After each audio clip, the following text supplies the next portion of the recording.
Now let me say something that someone's going to put on the Twitter, I know. There are things in the Bible that are not true. Now there's something for you to think about. Boy, will that go up in lights. I can see some of you already twittering. Well, let's take some examples. In the book of Ecclesiastes, one of the verses says this: I have found one man in 1,000 I could respect, but not one woman. Is that true?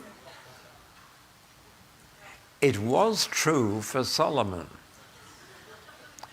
because Solomon had 700 wives and 300 mistresses. And if you played around with women like he did, you lose all respect for women. And that's the truth in that verse. It was true for him, but don't take it as God's truth for you. Or take a bigger example, the book of Job. Most of Job is not true. It's a true record of what Job's comforters said. Eliphaz, Bildad, and Zophar found Job full of self-pity, sitting on an ash heap, covered in boils, having lost his job and his children. And his wife was cursing him and saying, "You curse God." But he did refuse to curse God for all the disasters, and he went and sat on the ash heap. And 3 friends came and talked to him.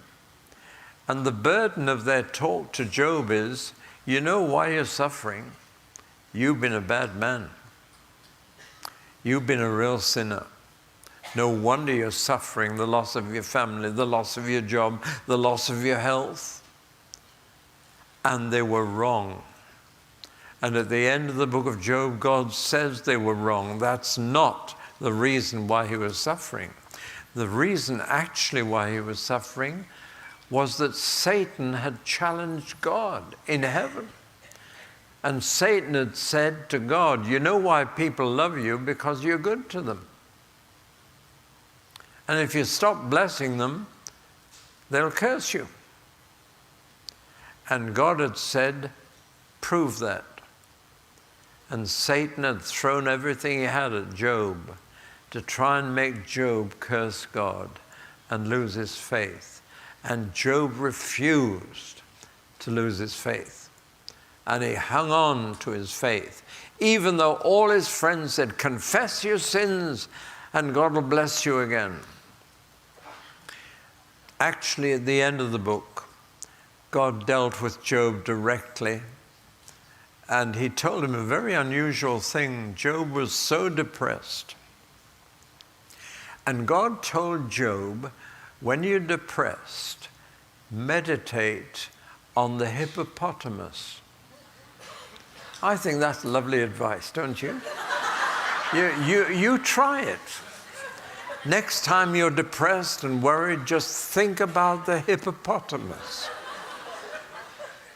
Well, it cured Job's depression, and he came out of it. I mean, a hippopotamus is such a ridiculous animal. How could God create such a silly thing?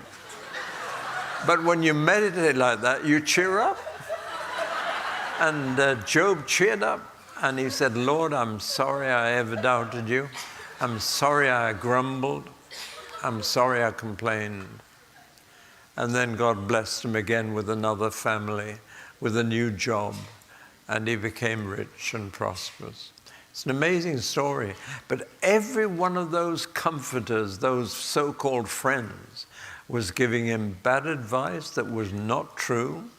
They were certainly must have sinned more than anybody else to deserve this. But actually it was all due to a plot in heaven, not on earth. To Job saying, people only believe in you, God, because you bless them. Take the blessings away and they'll curse you. And Satan was wrong. Job didn't follow Satan's design. And God was vindicated to Satan. And then because he'd made Job an example of not being blessed. He blessed him more than ever at the end of the book. It's a lovely story. It's one of the oldest books in the Bible, probably written about the time of Abraham. But it's a beautiful story. When you feel that life is unfair and God has been unjust, read the book of Job and then meditate on the hippopotamus and see what God does with you then. I hope you'll now want to read the book of Job and see what it's like.